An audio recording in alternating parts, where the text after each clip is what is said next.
And I always say to people, and I'll keep on still saying it, that Ijoya is not a song. As far as I'm concerned, Ijoya was a gift from God. Lyrics, glory, gongo. Worship, glory, gongo. Praises, glory, gongo. Whole heart, glory, gongo. Ijoya.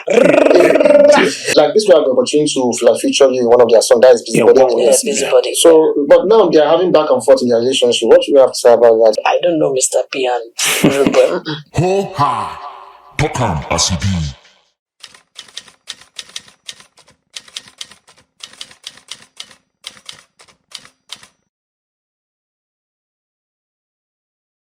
Ho-ha, ladies and gentlemen, you're welcome back to the Ho-ha podcast.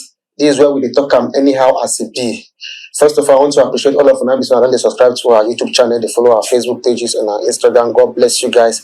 Thank you very much. Today is not gonna be an exception for what you've been happening before, but today is gonna be a very bigger episode of this our show because we get the one and only. Okay, before I introduce her, make I talk about my guy, my regular guy. We say we run things together. Of course. Ladies and gentlemen, I introduce you the one and only KT. Bam! Chee! Make a clap for you. Oh yeah, nah. Ho-ha, make you talk about CB. Of course, like you talk. We probably say today on good day. Ho-ha. It will be very interesting. I don't go let the cat out of the bag or the bag out of the cat. Whichever. Move just by hand as they do as before. So move take time, calm down, relax yourself. Guarantee you know feel today. But I shout ho-ha. I know respond. Yeah, you know shout ho-ha when I talk. Ho-ha. Talk as e be. Ho-ha. Talk as e be. C'est quoi? Ladies and gentlemen, of course, without further ado, I introduce to you the legendary one and only Way MC. Yes, talk about CB. We talk about CB. We go talk about CB today. Yes, talk about CB. That's so. All right. No time. Let's start just like the way you talk. You say you don't really get time. You're on the ride. No time to this time. Let's say, like before we went about TV, I've been watch you, but this is the first time I'm seeing you and I'm very happy. No, this is the second time. I saw you at Blackface Live in concert. Yeah. Where you scatter everywhere, you know. Stole the show. Just stole the show from the owner. No, Blackface not my brother. Yeah, you said it. So thank you very much. First of all, we'd like to start with your journey into the Nigerian music industry because there was a time when you say TV, radio station, all the shows, endorsements, everything. Now wait and see. So, first of all, what's your journey to the Nigerian music industry? What you say you can't blow, you can't become superstar? Wow. My journey is really, really interesting because I started out of a group. Okay. A group called the Weirdos. We did university. We could perform for LASU, OSU, Yabatek. We did do a lot of the colleges and the university circuits. That's why we did perform. But all that time we did take our own craft, we did take and get better. You understand? That's it. We see as we did perform, we see they learn something. We did learn, then we did unlearn. Okay. So after a while, you can't look like the level of passion and commitment and dedication and hunger can't be different. So at a point in time, me I can't go solo. But that time when me I go solo, I don't relocate temporarily to the United Kingdom, where my mama and my papa born me. You know, my life has always been hybrid in a sense. Half the West, half Africa. That has always been a mainstay, a main staple in my life. You know, and I see it as a blessing. Wow. You know, as I be young like them, as I be young, my mother tongue. So we can't go. So as we can't go, one day they can't put this thing for one of the major publications. The Hip Hop Connection magazine, they said that they look for, before the Hip Hop Connection magazine, I beg your pardon, they said that they look for people who feel rap, who feel sing. I call I say, hey, Club 291. Because Club 291 for UK, he did on level like Apollo for Yankee. Oh, okay. You understand? I can't say, it's time. It's time to really, really explore, to really, really test out this thing. When God give me this thing, you don't cook at it, still there, I can't go for the initial auditions. As at the audition for that place for Brixton, one woman calls to me, I think she's Barbadian. She can't lie, she said, there's something, you have something, it's called the X Factor. You look different, even the way you speak your bars, they're different, everything, they're different. that one can't encourage me. I can't come the second time again. You know, they were like, there was this like process of elimination that we had to all pass through. So at each stage, I still they stay. Then the next woman come tell me, see, we are going to go to a place called the Hackney Empire. I said, wow. And all of us know that venue, that big venue for Hackney. But coincidentally, and maybe not coincidentally, now for Hackney Borough, they born me. You understand? You see, there's a way God orders our steps. Where we say, we don't understand. I can't look and say, why be seen at that area where they born me? I can't come to. I can't come. First round, people went crazy. Second round, third round. Like I said, as you do those kind of things, process of elimination, and they advance in the stages. Then you can't get one guy go hold baseball bats. You know good. They go just do that kind of, you know, the way that they do for that Apollo theater. They go just, you know, usher you up the stage, say bye bye. I can't see some babes that they did back, they even cry. But I was just determined. I just kept going. Before I know the thing where they happen. I don't enter the last three.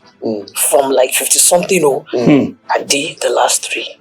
It can't remain three of us. We can't go, we can't back. But just to see the crowd did my back. And one thing that I did with determination was say, I don't want to make I go, can't do some maybe like Queen Latifah or by some people. I kept on doing my own original material. The very first song, Yo, it's the Weird MC. We get melody and at the same time it get hip hop, you know. And I see then Yo, it's the Weird MC. They go answer me, bring the noise, you know. I continued. Then I can't carry third. The fact that I even entered that top three. I was like, yes. This I can do this. You understand? And I can't say, even though not be me carry first, I had more of an impact than the others. And then for that place, I met people like DJ Elaine. I met some of the major comedians today.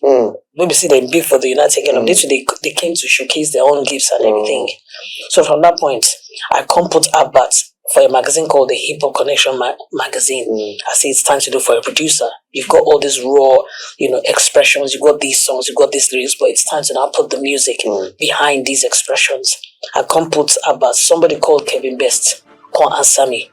Come say him be producer. I can't tell her the style where I want to say if you do that. Cause I say make a come in house. I can't go in house for Upton Park for East London. For London. And all those things in London. We can't meet. We can't delay everything down. From that first meeting, we just get this chemistry. I don't know if you've seen the new edition movie. They just get as Teddy Riley and Bob Brown just connect. Now, so me and Kevin Best just connect that first day. So we started to do songs, you know, Wanna Make You Jack. We did Let's Get Wet. We did that Yo, It's the Weird MC. I was like, wow, for the first time, you know.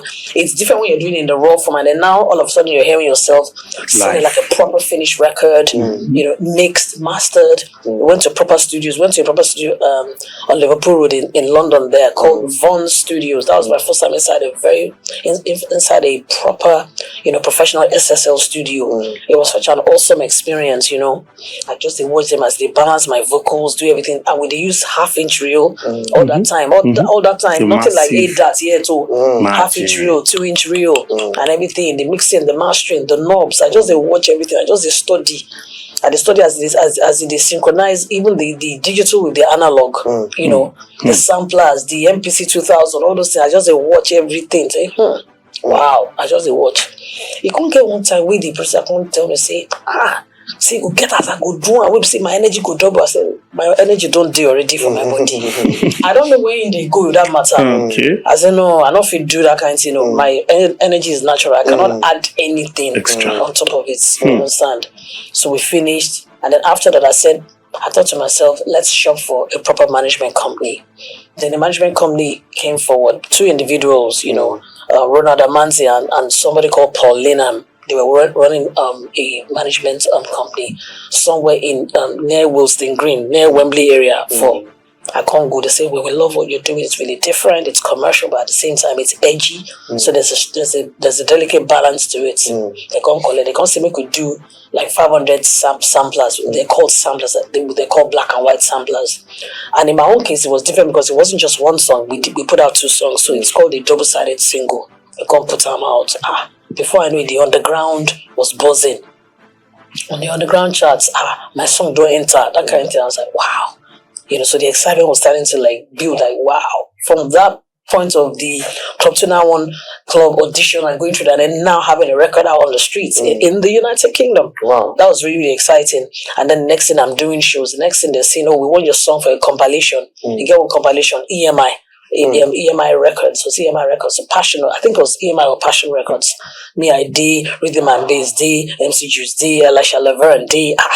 I said, wow, it looked nice. You just see your name in that kind of company. So it continued to grow. It continued to grow, you understand? Then after a while, one show won't come. Now, I'm trying to, because I like to mention the specific venues. You know, some people, the Astoria. I think it's the Astoria in Charing Cross Road. I'll say, okay, we get show in the UK. We get show MC Light Day for town. But her supporting act pulled us. So now for nights, they call us. Just say, I know you go sabi support now. I say, why not? I can't put the phone down. I can't go call my brother. Say, guess what? We're going to be supporting MC Light. My brother said, you understand? We hooked up that night, so we no sleep. We could rehearse. We plan everything, how we go present ourselves, the colors where we go wear. We got on the train, got to the West End, bought some clothes. We just wanted to really, really just put our best foot forward, you understand? And we went on stage and it was a knockout. So when you do things like that, it boosts your confidence. Why not? You understand? I can't continue to do the PAs, personal appearances. When you see that just me and the DJ, no proper live band, but you're infiltrating the club scene as well. The people that matter are seeing you, they are watching you. But we now got to a point where I got to a place where I called it the crossroads. They were saying that the music was sounding too heavy. No, it sounded too black. Too black. The song will say it sounds too white. So I'm like, whoa, I'm stuck in the middle now. What do I do? I don't want to go far left. I don't want to go far right. Extreme. As God will have it, I met a couple of music consultants called the Shonaris. Dewi Shonari and her husband, Aya Shonari. They used to present Morning Ride. At NTA, Morning Ride at NTA, program called Morning Ride at NTA here in Nigeria. Which year be that? You see? Which year be that? I don't It's a long time, Morning Ride. We're It's a talking, long time now. And Morning Ride is a national program that everybody knows. Those that matter, when you want to really break into that, you do Morning Ride, you do all those major, shows. So she was in town, she heard the song, she was like, I love these songs. Which of the song? She heard Passion and Pain. Okay. She said, I like Passion and Pain, I like Wanna Make You Jack. And I said, but we're cooking something that same week, because I was always telling my producer that there's something still missing. I used to listen to a lot of Fela Kuti songs, but there was a particular song, the guitar riff just kept speaking to me.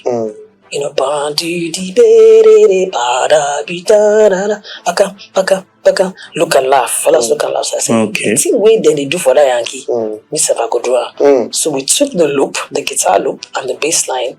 And then my producer now put some hip hop beats on it. And then I rapped on it, and that's what gave birth to a song called Allen Avenue. Which and was then we took the horns as well. Yes. So we put it on top. And that was also like a fusion kind of sound. I didn't want to do anything else that was out there. I wanted to now do something different. I said I wanted to bring Africa to this whole compilation of songs. So that Africa was Allen Avenue, and it was different. I didn't even know what we were doing at the time. That we were marrying elements of Afrobeat with elements of Afrobeat without the S, with elements of the hip hop syncopations, the hip hop mentality. So I gave them the song. Then I said, in fact, they feel that should be the jump off song on Nigerian soil. This is very African. It's very different, but in the same vein, it's also contemporary. It will appeal to the adults. It will also appeal to the youths.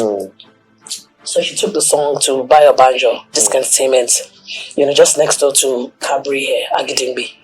Then he was like, yes, I want this, I want to sign this. And I was like, okay, cool, but it wouldn't be a recording contract, it would be an LPD contract, it would be licensing, pressing and distribution. Okay. So we went, and at the time he signed 2 artists back to back. He signed me, he also signed Femi Kuti. Femi Kuti? Yeah, it was a pair, I remember. Okay, Femi Kuti. Yeah, Femi Kuti. Femi too had his own LPD deal, and I had mine. So he literally signed us back to back. That week I'll never ever forget. I remember. So that was how the journey started, and I was like, since this is going to be the jump out single, let's do a video for it. And that's when we said something totally countercultural is what I want. I don't want to toe anybody's line. We want to rattle the cage. We want to redefine the parameters and the rules of expressions, of shooting videos. And then we just hit the streets of Allen Avenue itself. Wow. We hit the streets. Of course, I did the whole, bald-headed thing, took all my hair off. Yeah. I was in boots, I was in Timberland boots, wearing my baggies, then sitting on top of the Jeep, but we still smoothed it out with, the verses. Then we came home proper. We went to, I mentioned Ngozi Fine Leg. We went to Ngozi Fine Leg itself, all those kind of things. We shot million on Allen Avenue. Yeah. And that was the beginning. It was just a major, major shocker. Okay. So, what I want to know You never started Hoha. Hoha. See, take us through it detail. As you take us go, I'm not making you ask questions because you don't take me go and know. Exactly. From where I know I'm from Nigeria. Yes. So all those things that's why I want to. Now you feel relate. So Hoha. So, what I think to an extent you've justified some of this part of this question, but what we want to know is what actually influenced, because as at that time we didn't have this current Nigerian contemporary kind of music, but what influenced your blending of hip-hop, Afrobeat, and those kind of electronic sound, the kind of stuff you did, what really influenced it? I understand this journey, but what were the things that influenced it? What you listen to would always influence you.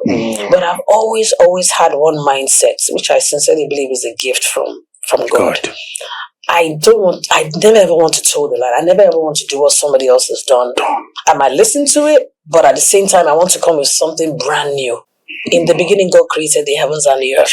There was no reference point. So tabula rasa. He started on a clean slate. There were no influences. So he himself was a reference point. And I felt I wanted to do something really different, something that people had not heard before. It would be familiar, but the way I would deliver it would be not in a familiar way. Okay. And I've always been somebody who likes to come countercultural. If it's popular, I don't want to have anything to do with it. I might tap from it, but I want to infuse, I want to infiltrate, I want to bring something new to it, because I believe that's what creativity is about. Yes. It's about setting new boundaries. It's about breaking the parameters. It's about rattling cages. It's like if you're sitting on a couch, I want to yank that couch from your behind. No, try this new seat.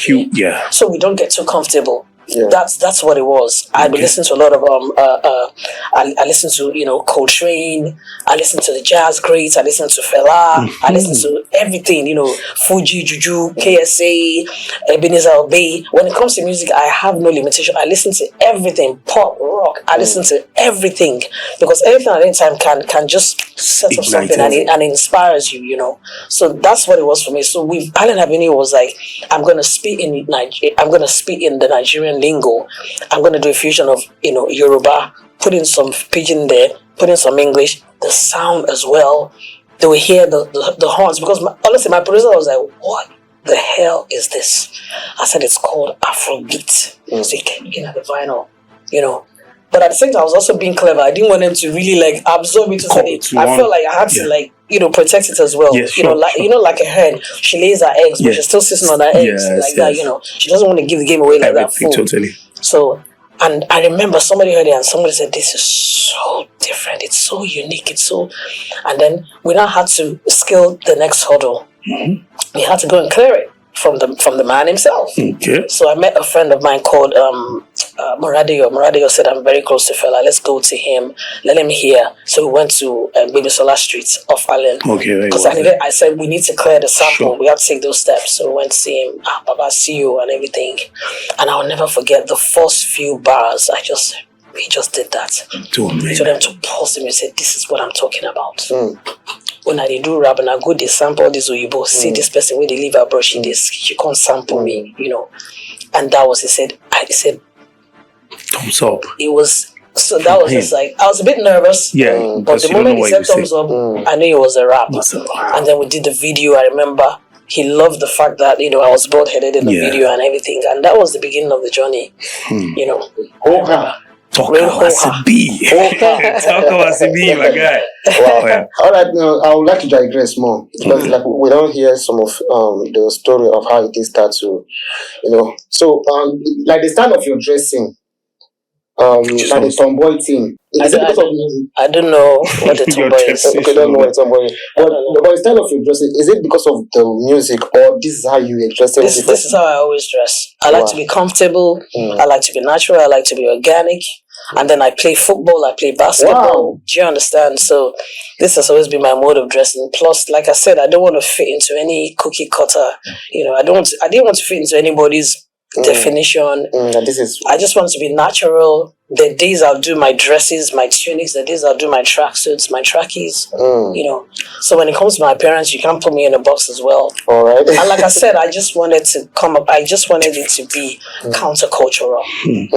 We need to learn to unlearn and relearn. Yes. That's deep. Both spiritually, both physically. Yeah. Okay, so before I help you dive into where I want to just draw attention to something because, from time you've been vocal about social issues. From time, everybody knows you for that. And I'm happy you made mention of Baba Fela. Now, comparing that time and what do you think? Do you think the current trend or the current day musicians are doing anything near what you were doing then? Or what was done? Do you think they're doing justice to that? Are they still bringing that cautiousness? Are they still communicating? Are they addressing issues? Or is just this, just what we are seeing now? Do you think there's a need for that too? Apart from the fact that I think I don't want to call my opinion about it, but I want to know: do you think you still have musicians like that? Yes. Okay. As far as I'm concerned, Burna Boy is vocal. Okay. As far as I'm concerned, Fowls. Fowls has been extremely vocal. Yeah. I was even surprised. There was a particular song that he did that really ministered to my heart. Okay. The song that he did about the girls who get molested, who get raped. Yes, I remember. That was how it went over my heart. I was like, oh wow, this is beautiful. I still some even speak. They might not record. Some speak. And I also feel that maybe some are like still kind of holding back, or some are not even ready to address issues, and then some also address the issues in their own way, maybe behind the scenes. So we cannot necessarily, judge and say, oh, artists are not speaking today. I still feel that we are still very, very vocal about what's happening around us because we experience the same things as the average person. The people might try and say, no, you people, you don't blow. No, we still go through those things. Like today now I've come here, I'm thinking I want to go and buy fuel. I still have to queue to get that fuel. On a very good day, I should be able to just drive in a few minutes, get my fuel and drive out. But now we have this long, massive queue. So in that sense, I still experience what the average, Joe Bloke experiences, in the society, and I have to be vocal about that. Okay, so let me bridge it down.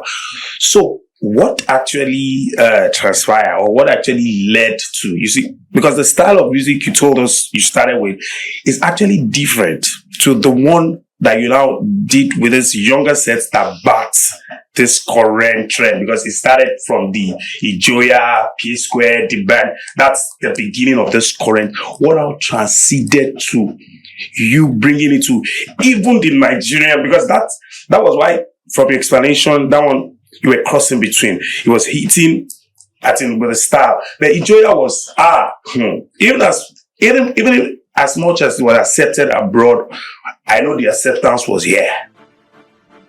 It was more, it looked like it was for us. It might not be your intention, but that was the result we got. How did you bat that style? Wow. I'll tell you what happened. Like I said, we're creatures of habits, and there are just some things that start to infiltrate your heart. I started touring with a collective called the Shrine Sound System. I don't know if you know them. DJ Nicky Lucas, DJ Max Reinhardt, and DJ Rita Ray. And sometimes we'll go on stage with Tony Allen. He'll be on the drums. Or Ty would rap. He's late now. He passed on during the COVID period. And then sometimes we'd have Bumi Olaya and a percussionist. They would come from New York. So they were just blending different people together. We would do tours. We do the major festivals, And I started to get exposed to new expressions. I would listen to acid, drum and bass, techno. And not just that, when they're playing the records on stage, I'll be hearing what are these people playing? There was this fusion of of techno and conga drums. I was like, wow, what is this? So I used to call it Flavor from the Safari. Okay. That's what I'll call it. But it started to rub off on me. I was like, okay. This might be the next level. You understand? And I wanted to do something up-tempo as well. Because Island Avenue was calm, it was cool, very it calm. was Yeah. and I said this time around I wanted to do something more, upbeaty and everything. And, I just started to cook in my head. And I would hear drum and bass as well. And then garage came. And garage just started to really rub off for me, Miss Dynamite, this guy's So Solid Crew. Yes. Then you had Craig David. Yes. Things just started to rub off for me. And that was it.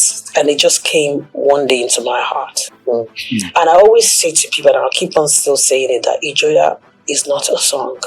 As far as I'm concerned, Ijoya was a gift from God. And it's a gift that still gives. Yes. There's just something about that song that today I can't really put my finger on it.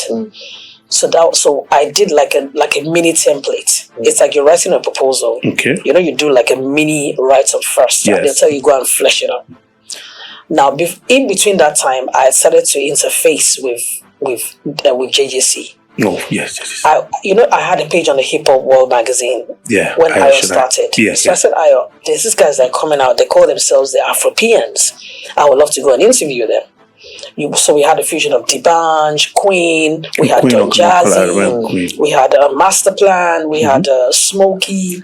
There was another rapper, and we had JJC. I said, JJC, I want to come and interview you. So I went to Backbone Studios, Skills. So we did this interview. And Master Plan started asking me questions. What's going on with you? We've not heard from you for a while. You're one of the people who inspired us to do what we do now, And I just felt that, I don't know. And then Jesus was like, you're joking. You have to, come on now. You're the pioneer now. You have to come back and do some of this stuff. And we wrapped attention. I saw the chemistry between JJC and Don Jazzy. I was watching them. Even that day, he told me to jump on a song called Kilonda Eduro. Okay. And I got on that song with them. I did a verse, and then we did that. And I said, this is it. These are the guys that I want to work with when it's time for me to do Ijoya. Yo, this is the Prince of Bayelsa, the dancer king, Malam Spicy there. So, and you are onto Oha Podcast. Keep watching. Boom, boom, boom. Ho-ha, Tokam ACB. Because Don Jazzy as well was part of another collective at the time. Okay. The Solid Crew. Yeah. And it was the main pianist, it was the main keyboard player. Yeah. You understand? So after a while, when it was time for me to, I was like, I kept on calling JJC. I said, Skills, I'm ready to do this, So like I said, I had a template, but I knew I needed, trusted hands to flesh it out. And those trusted hands I found in Don Jazzy and JJC Skills. And that was how we entered the studio one day. I remember the first day, then the second day, JJC had another show. He wasn't in the studio, then that day was just me and Don Jazzy. We were just doing what we're doing in the studio. And they made it so easy for me, He just said to me, just do what you do vocally. And then I did what I did vocally. And I'll never ever forget something he said to me. He said, one day I believe that you're still going to do an album where you're not even going to rap, you're just going to sing. I remember. And then we were done. And then JJC came back again. And then it was just, that song just took on a life of its own, And I remember the moments I even brought the template. JJC was already saying, you have a monster on your hands. He was already saying, I really said, yes, I can hear it. So I had a friend called Ayo. We called him Ayodosho at the time, but now he's called Mr. Culture. Okay. I said, Ayo, come and listen to something that I was putting together. Then I had my Cobb Triton Eli at home where I was just putting stuff down, because in between that time as well, I was doing a music technology course, like a sound engineering course at the IMT, the Institute of Music and Technology in Deptford in London. So Ayo came and I said, wow, this is crazy. I said, but I want you to play the talking drums on this. The way we used to just play talking drums on those techno alternative vibes when we're on stage touring with the Shrine sound system. I want you to bring that mindset and that mentality to the song, And that was how it started. We were freestyling, It had this syncopation that I like, doom, goom, goom, gong, gong, gong. And I said, as I'm doing the lyrics story, gong, gong, you play along with me in unison. And then he brought in other things. He brought in the omele, a slice of the butter and everything. So we came to the studio. By the time we put it down on the recording, it was just. We were just like, ooh, there was this excitement in the air, I remember, and that was it. And I remember Don Jazzy saying, I want to listen to the mix, because it's very, very close to Queen. He came to the house and listened to the mix. Was like, yes, it's good to go. It's ready to go. Wow. And that's what gave birth to this song that just keeps on giving. Because till today, when I pray, I still ask. Who took the credit for the production? Both now. Oh, fine. Don Jazzy and JJ. Yes. The skills. But I was like a mini. I was like a co-producer, exactly. Co-producer. Because it's like you carry the baby. You understand? There's a seed in your tummy, so you need the midwives. Yeah, the so I believe that JJC and Don Jazzy were the midwives that birthed the child. Yeah. For listen, I've been hearing you talking about, because sometimes when we watch people in the TV, we think these people are just rascal. But of a recent, I met you talking about Jesus. We were praying for blackface on stage that God will bless him. This will be a turnaround in his life. So once you're, it's like along the line, you decide to born again, or have you always been like that? You don't decide to become born again. Okay. You're found. We're all lost. Okay, we're all lost. After the fall in Genesis 3, after Adam and Eve partook of the quote unquote the seed, which is sin, which people call the apple, they went against God's instructions. The enemy was able to infiltrate, the woman in the garden. At the time, I call her the woman, the female in the garden. It was when she fell that she became Eve. Do you understand? Before the fall, she was just she was the female. He said, "Let us make man." So you have the male man and the female man. You understand? But she partook. She didn't respond to the enemy with the word that she already got through Adam. She started to have a conversation with him, so he was able to infiltrate her and drew her away by her desires. But that's the story, that's the back end. But God already knew that man was going to fall anyway, so he was way ahead of us. So in the person of Jesus, who is God himself in the flesh, we're now back in reconciliation with the Father, as long as you put faith in the gospel. So Christ. I feel like I was at that point in my life where I was lost, and he found me. And it's still the journey. It's a journey. You never arrive. It's a journey. It's a journey. So we become children of God again. But sometimes what we've done is we've labeled things. I'm not saying there's anything wrong with the word Christian, but Jesus never called us Christians. Jesus called us children of God, sons of God. But as many as received him, them gave he power to become the sons of God. He didn't say to become Christians. Do you understand? We know Ishmael and Isaac, but people have coined it to Muslim and Christian. It doesn't necessarily mean that Ishmael was a Muslim. It doesn't necessarily mean that Isaac was a Christian. Isaac was even a typology, a foreshadow of Christ, pointing to Christ to come. So, but based on the style of your music, do you think it has anything to do with your belief? Because people see you as, just like I said, a secular musician, and now you're preaching. You're just preaching now. You just preach to me. And I'm going to say something to you. There's no such thing as a secular musician and a gospel musician. Once again, we've created these labels. I understand if you're saying that a particular kind of expression is carnal, that something is secular does not make it carnal. Okay. Do you understand? But we've misappropriated a lot of these labels. Oh, that's secular. Oh, that's gospel. Because if you're going to go that way, then I'd ask you, dear Christian, is your phone a gospel phone? Are your shoes gospel shoes? That's deep. You have a point, man. Is your car a gospel car? No. Because we can still go back to Genesis 1:1. God created the heavens and the earth, the vertical and the horizontal. Do you get? Yeah. I understand if you're saying that's carnal. That's not a kettle of fish. So there's a different spirit behind that. Do you understand? But even God himself is secular. Otherwise, sorry, say it again. We wouldn't. Even God himself is secular. God is secular. Hold on. Okay. Hold on. Let me land this plane. Psalms 24:1 says, "The earth is the Lord's and its fullness, the world and those who dwell therein." So, in context, even God himself is secular. Yes. In putting man together, he first of all molded the man. He formed the man from the dust of the ground. Then he breathed into his nostrils the breath of life. So that is a fusion of the horizontal and the vertical. I'm sorry, ma. But what we've done is we've misappropriated the labels. We've majored on the minors and we've minored on the major. Wow. So we're confusing some of the baby believers. I'm not saying that the word Christian is bad. You understand? Understand what I'm saying in context.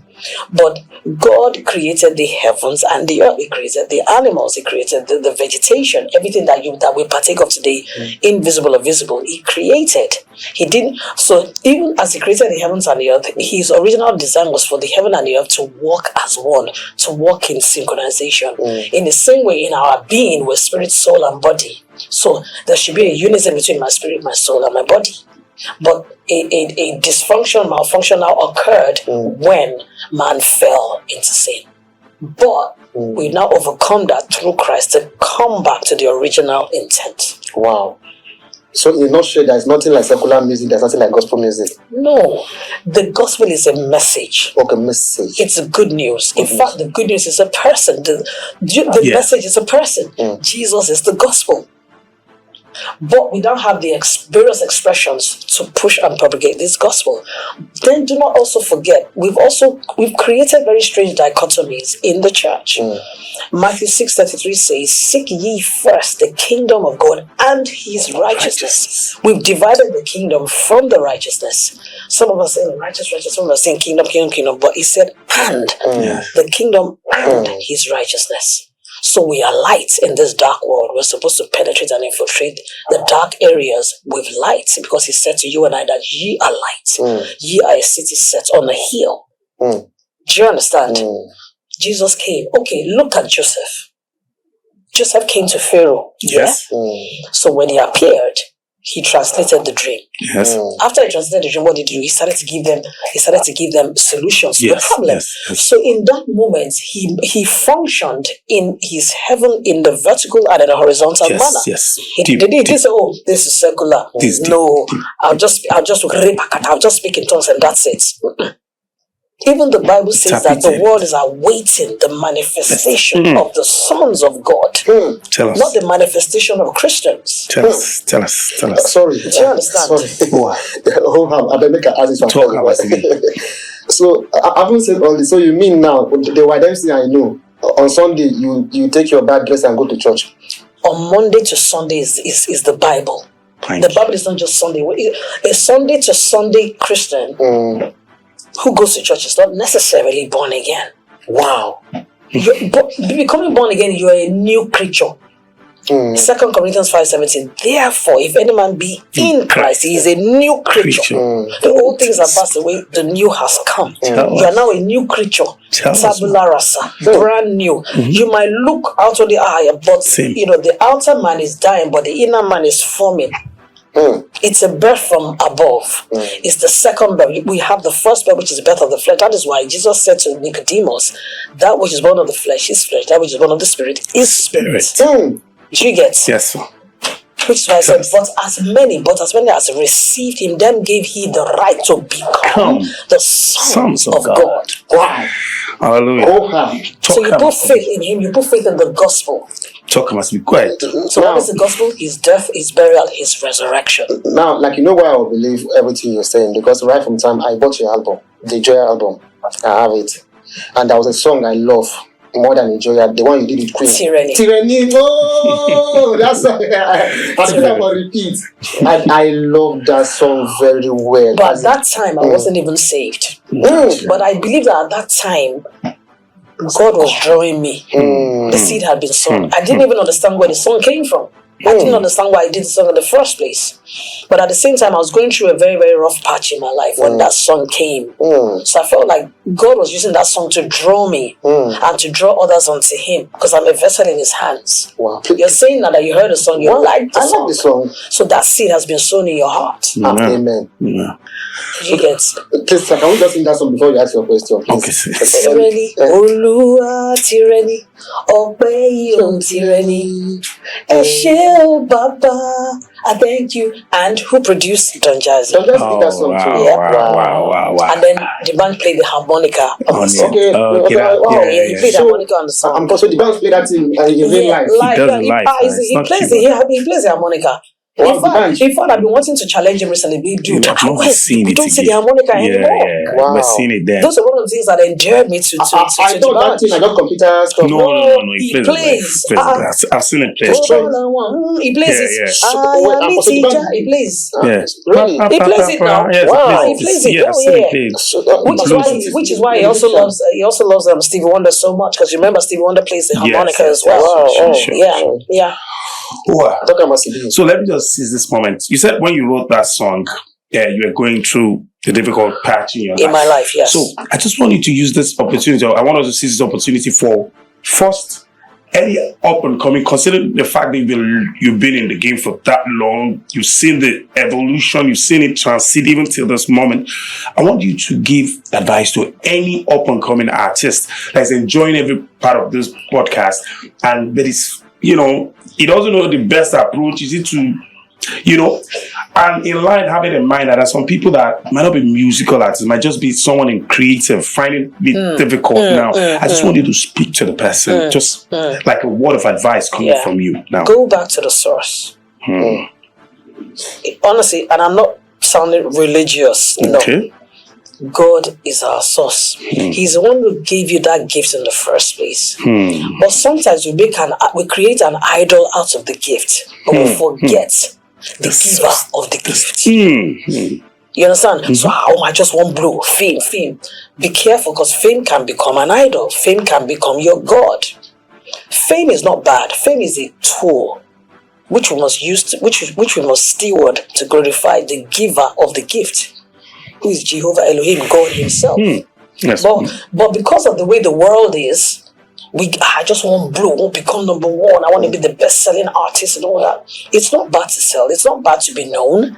Fame is not bad, but when it becomes a god, it's a problem. It will be the main thing that is driving you. That will become your main motivating factor. Which shouldn't be. That will become your main intent. So at that time, we didn't understand those things. We were still in the darkness. But when light comes, your perspective changes. Which is why he said to us in Romans 12 to do not be conformed to the world, but be ye transformed by the renewing of your mind. By the renewing of your mind. Preach to me. I'm not even preaching. Okay, do you understand? Now we don't have 10 minutes, so let us maximize it, because we have 2 segments. Okay, we'll move on to the reality segment, then we do the scale of preference, which you're gonna take. So let me dive into the next segment now. It's called the reality of the day. And I say that every 2 worst enemies, once upon a time they were your best of friends. Yes. I don't know if you realize that. Every 2 enemies. Once upon a time, they're your best of friends. It happens to Two-Face and Blackface. Even the P-Square brothers. Most people that became Two-Face and Blackface are not enemies, though. They're brothers. Now they're at the time. Yeah, maybe at the They time. were enemies. Yeah, at the time, at the time they had issues, but they were not enemies. Exactly. I won't call them enemies. Okay, you won't call them enemies. Because I was part of their journey. I'll ask something about that now, so please. Okay. On And stage, it's amazing that I've had interactions with both, with both sex, with Two-Face, Blackface, and with P-Square, the Okoye brothers. Yeah, that's right. We worked together, we collaborated together. I deliberately brought that topic now. Okay. So on stage that day, you said Blackface and Two-Face. Once upon a time, they were your backup artists. You see the Two-Face I know. The South African queen. Yeah, wait now. Wait, I better not decide this question. Yeah. You mean Two-Face when they say you are my African queen? Yeah. Was your backup artist? They backed me up before. Yeah. Please tell us about that. How did we even meet? I can't even remember how we met. But we just met and we clicked. That was it. Was it for one day? Blackface could rap. Two-Face could sing. I loved his tone. I loved their songwriting skills. We just hit it off, went into the studio, and then we started to do the Best and just concerts, and they'll come on stage with me. I love their attitude, their courage on stage, their intonations. We just blended, we just got along. And that was it. That was they came. I think they came from Enugu or something. Okay, from Benue State. They were living in Festac. Yes, they were living in Festac. We just blended. I can't remember I'm sure Blackface will remember how exactly we met, and Two-Face even more than me. But we just met, and we blend, and that was it. We just set it off. Wow. We said, and then the good writers, we were collaborating. Writers, wise as well. So, like, was Two-Face and Blackface like just your backup artist for just a day, or maybe it was for a time? We were doing tons of shows. Now. We were doing tons of shows together. We did the Benson IG's Golden Souls. We did Loud in Lagos. We started to record in the studio. I even featured them. We could, they would co-write they are very, very, that's one thing that people don't really know yet. They are very, very good writers. The way they write is so different. It's so organic. That time Face have not joined them. Yeah. Chibuzo was not part of them yet. It was just two of them then. It was later that Chibuzo now joined. Okay, let me ask you about P-Square. You like P-Square will continue to feature you in one of their songs. That is Busybody. Yes, Busybody. So, but now they are having back and forth in their relationship. What do you have to say about that? Like, do you have any take on that? For me, my take is they're brothers. Families would always go through this moments of. But for me personally, I was like, oh, I don't really want them to come out to the public. But I also understood something that one of them said, that because they are also public property, the piece where I also understand it in the context of them being accountable to their fan base. Some things have to come, through, the public, through the public domain. But I believe that they are brothers. They're not just brothers; they're twins. Exactly, same, identical. So, but it happens. We're human. These things happen. Whatever it is that's going on, and I still believe that they would be able to navigate their issues and still come back to a place of peace, because it was so beautiful hooking up with them 2 years ago. In London, they came into town. We hit the stage together at the Royal Albert Hall. And it was such a beautiful moment. It was so emotional for us. Paul was even saying, "I can't believe that we did this song 17 years ago, and here we are once again, performing together." So I just believe that they're going through, they're just going through, I just feel they're just going through a particular stage. But if it carries on for so long, Paul and Peter, if you're listening to this Oha podcast, I will come and knock on your door. I believe that, we've gotten to that place where we have that relationship where I feel like I qualified to a point to be able to advice them? Not I don't want to use advice, like an intervention, because sometimes when things like that are happening, an intervention is not a bad thing at all. Yes. But people hurt, their emotions involved, different people, different temperaments, though they're brothers, but they're also different individuals. Paul is his own person, Peter is his own person, likewise Jude is his own person as well. So someone like Jude, I've come to warn you because you're the senior brother. We have to intervene because even though we're hearing Rude Boy and Mr. P, P Square will always be my heart. I don't know Mr. P and Rude Boy. I know P Square. And I understand the hunger, the yearning to do things individually. That's normal. It's just like you have New Edition, you have BBD, you have Bobby Brown, you have Johnny Gill, but they still come back to the mother. They still come back to the mothership. New Edition. So the mothership would always be P Square, no matter what they do. Well, thank you. Last segment. Lastly, before I enter this segment. No, lastly, before you take over. Okay. As in, there's a popular saying and belief that in the Nigerian music industry, there's no any female artist that has helped anybody. Don Jazzy have brought many superstars. Olamide, as small as it is, he has brought many superstars. Wizkid has done his own beat. Even Blackface, at least we know some people through him, with Two-Face. But there's no any female artist that has helped that has made any star. So what is your take on that? Is that true, or is there any reason to that? I'm happy that records speak for themselves. It's even on my Instagram page when Yemi Alade was talking about how we intercoursed, how we met. She was one of the contestants on the Peak Milk major talent, and I had the privilege to be one of the judges. Okay. I had even forgotten the story. She was like that moment that I was able to stand for her and saw what she didn't even see in herself in her. That was her moment of turning. And that is what gave birth to the Yemi Alade that you see and her, today. And apart from that, I talk to a lot of female artists, even behind, the scenes, that I believe that in my own way that I've been able to help. But I'm just happy. This was just a month or 2-3 months ago that Yemi Alade was speaking. So what you said, that's not right. I'm absolutely certain that there are people like YG, people like Omami to have helped. Yes, they might still be like cookie cutters. They might still be, like diamonds in the rough. It's still in the making, still coming out. Okay. But to generalize and say we've never ever helped anybody, that's wrong. Even the at a point in time, I was part of Plantation Boys' journey as well. Do you understand? So many people that I believe that I've come into contact with that I've even forgotten self. So okay. All right, so this is like a different segment entirely. So I want you to just answer it because it's a segment that should be answered. Okay. So I'm going to put up 5 artists. You're going to just put them in order of priority, whatever choice of yours. Like I either like or better, or it's just your choice to which comes first. So I'm going to call it in any order. I'm calling it in any order. You pick it in the order of your choice. So we got Rema, Bono Boy, Davido, Wizkid, and who's it? Arashake, yes. The 5, yes. Any day, Burna Boy has my heart. 1, okay. Because it's a performer. Why is Burna Boy I'm a performer. Okay. That was my first attraction to him. First of all, his sound. When he came up with that very, very first single. The sound was just like totally counterculture. I was like, who is this dude? And I said, he's from Port Harcourt and everything. And then, you can, when you look at the Burna Boy brand, detail a lot of time has gone into it, crafting and putting them together. His outlook, his look, his performance, the energy on stage, everything. Burna has my heart.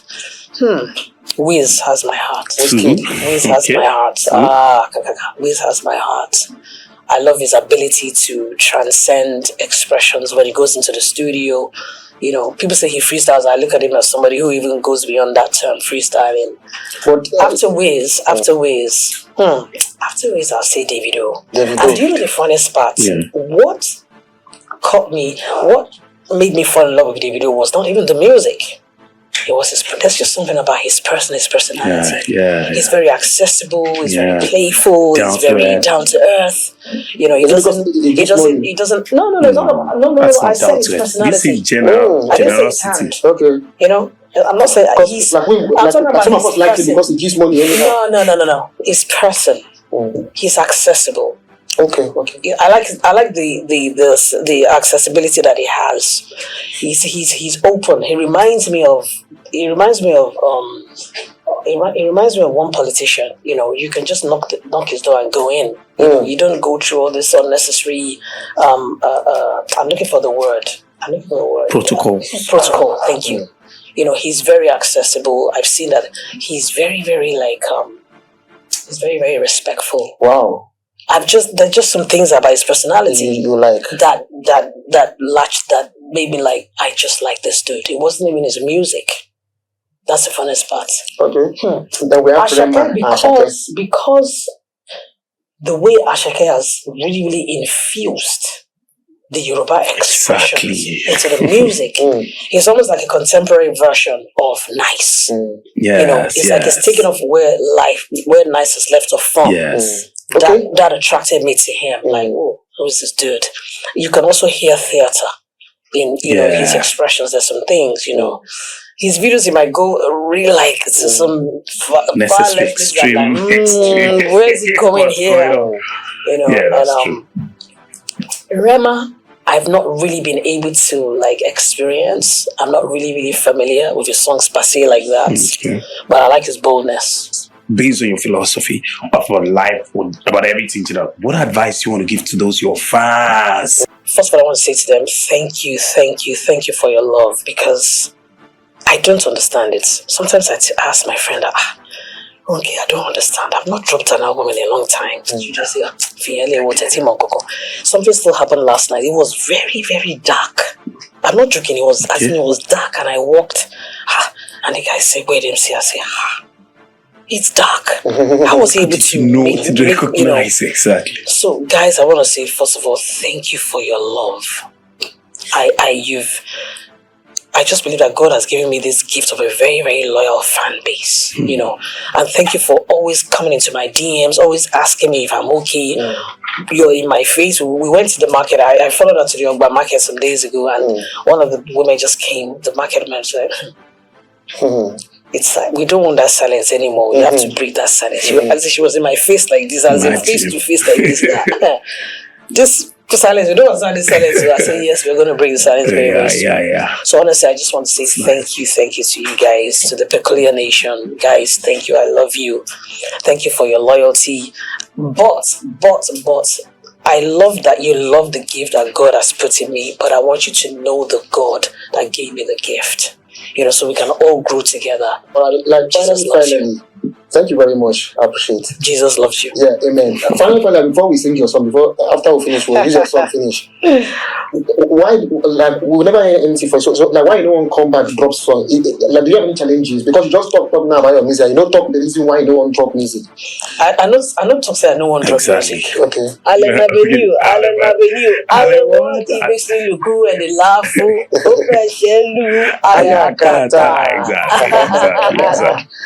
All right, thank you very much, man. Thanks for having me. Thanks for having me. Appreciate it. God It's been wonderful. Thank you for having me. Ladies and gentlemen, this is another episode of our podcast. I know someone will like this one. We have been having very interesting conversation with legendary Wade MC and my nigga KTO. Wake up. We'll be right back. Ho ha, Tokam Asibi.